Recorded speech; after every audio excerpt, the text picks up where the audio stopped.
बिस्मिल्लाहिर्रहमानिर्रहीम। Class 11th higher secondary school Ashpura, subject physics.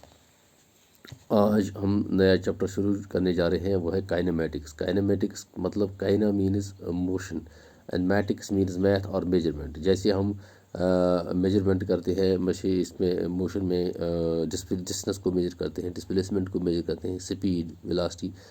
इसलिए kinematics का मतलब kina means motion and matics means math और measurement.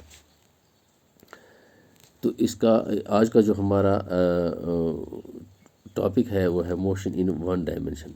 Motion in one dimension, इसको physics में रेक्टेंगुलर डायमेंशनल मोशन भी कह सकते हैं और स्ट्रेट लाइन मोशन भी कह सकते हैं।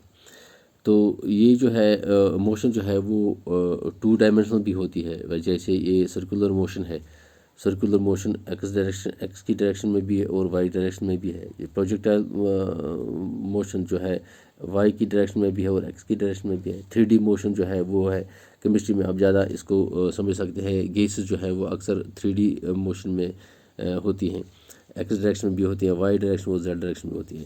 तो इस मोशन की, इस काइनेमेटिक्स से इस मोशन की कुछ वेरिएबल्स हैं, जैसे डिस्टेंस है, डिस्प्लेसमेंट है, स्पीड, वेलोसिटी और एक्सेलरेशन। तो आज हम समझेंगे डिस्टेंस क्या होती है और डिस्प्लेसमेंट क्या होती है।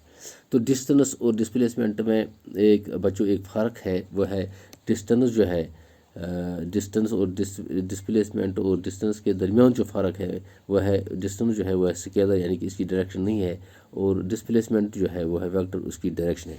जैसे एक बंदा ए से बी की तरफ जा रहा है यहाँ से, और फिर ए से बी की तरफ जा रहा है इस डायरेक्शन में, फिर ए से बी की तरफ जा रहा है इस डायरेक्शन में, यानी कि यहाँ से ए से बी तक ये गया तो ये भी डिस्टेंस है, और ए से बी तक गया ये भी डिस्टेंस है, और ए से यहाँ से गया तो ये भी यानी कि 1, 2 और 3 सब जो डिस्टेंस है, 1, 2 और 3 सब डिस्टेंस है। लेकिन ए से बी तक जो डिस्टेंस है वो सबसे शॉर्टेस्ट है। तो इसलिए जो शॉर्टेस्ट डिस्टेंस है उसी को हम बोलते हैं डिस्प्लेसमेंट। शॉर्टेस्ट डिस्टेंस जो है उसी को हम बोलते हैं डिस्प्लेसमेंट। जो शॉर्टेस्ट डिस्टेंस है उसको हम बोलते हैं यह है डिस्प्लेसमेंट। तो इस तरह से ये जो 1, 2 और 3 सब डिस्टेंस है, जैसे 2 भी डिस्टेंस है, और 3 मार्क जो है वो भी डिस्टेंस है, 1 भी डिस्टेंस है। लेकिन एक चीज़ आप समझ लें कि ये डिस्टेंस जो है, ये डिस्टेंस इस डिस्प्लेसमेंट से बड़ी है, ये डिस्टेंस भी इस डिस्प्लेसमेंट से बड़ा है, और यहाँ जो डिस्टेंस है वो इस डिस्टेंस के ये डिस्टेंस डिस्प्लेसमेंट के बराबर है, क्योंकि ए भी डिस्टेंस भी है और ए भी डिस्प्लेसमेंट है। तो इससे एक कंसेप्ट हमें निकला कि डिस्टेंस जो है, डिस्टेंस इज़ ऑलवेज ग्रेटर और equal to distance is always greater और इक्वल टू डिस्प्लेसमेंट। जैसे डिस्टेंस ये बड़ा है डिस्प्लेसमेंट से, और ये डिस्टेंस भी बड़ा है, यानी कि यहाँ 2 ग्रेटर दैन 1 और 1 greater than 2 greater than 3, also 1 greater than 3, यानी कि डिस्टेंस दोनों जो है वो बड़े हैं, और यहाँ जो 3 इज़ इक्वल टू 3 यानी कि डिस्टेंस जो है वो डिस्प्लेसमेंट के बराबर है। इस तरह से एक कंसेप्ट निकला हमें कि डिस्टेंस इज ऑलवेज ग्रेटर और इक्वल टू डिस्प्लेसमेंट, और जो डिस्टेंस है वो ज़ीरो कभी नहीं हो सकती है। डिस्टेंस जो है वो हमेशा नॉन ज़ीरो होगा, और डिस्प्लेसमेंट है ये ज़ीरो हो सकता है, क्योंकि अगर ये ए से बी तक गया और बी से फिर वापस ए तक गया, यानी कि इसका इनिशियल पोजीशन ये थी और ये फिर से फाइनल पोजीशन उसकी ए बन गई, यानी ए फ्राम ए ये हो गया, तो ए फ्राम ए मतलब इसका जो डिस्प्लेसमेंट है वो ज़ीरो हो गया। इस तरह से डिस्टेंस ज़ीरो नहीं हो सकता है, लेकिन डिस्प्लेसमेंट ज़ीरो होगा। अब एक एग्जांपल हम ले रहे हैं। मान लीजिए एक बंदा सेमी सर्कुलर पाथ पे जा रहा है, तो यहाँ से सेमी सर्कुलर का जो रेडियस है वो आर है, और इसका जो पेरीमीटर है वो है पाई आर। तो हमने इसका रेशो निकालना है डिस्टेंस और डिस्प्लेसमेंट का। तो यहाँ जो ये बंदा यहाँ से ए से बी तक गया तो डिस्टेंस उसने कवर की पाई आर।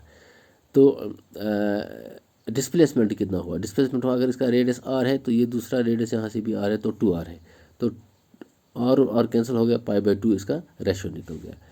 दूसरी एग्जांपल हम ले रहे हैं, यहाँ से एक क्यूब ले रहे हैं हम, तो ये क्यूब है, तो बंदा ए से शुरू होकर यहाँ तक जाता है, फिर वाई डायरेक्शन में जाता है, फिर जेड डायरेक्शन में जाता है, यानी कि X direction, Y direction, Z direction में जाता है।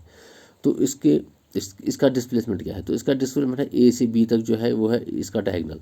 तो ए से बी तक जो हमने लाइन हमने ड्रा की है ये इसका डायगनल है, इसको बाइडी डायगनल भी बोलते हैं। तो ये डायगनल इसकी जो है शॉर्टेस्ट डिस्टेंस है और ये डिस्प्लेसमेंट है, यानी कि ए से बी तक ये इस बंदे का ये डिस्प्लेस हो गया ए से बी तक।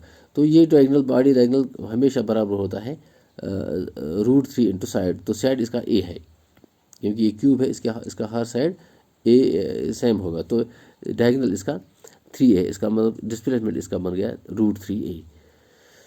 तो इसका डायगनल बन गया √3a, मतलब इसका डिस्प्लेसमेंट बन गया √3a।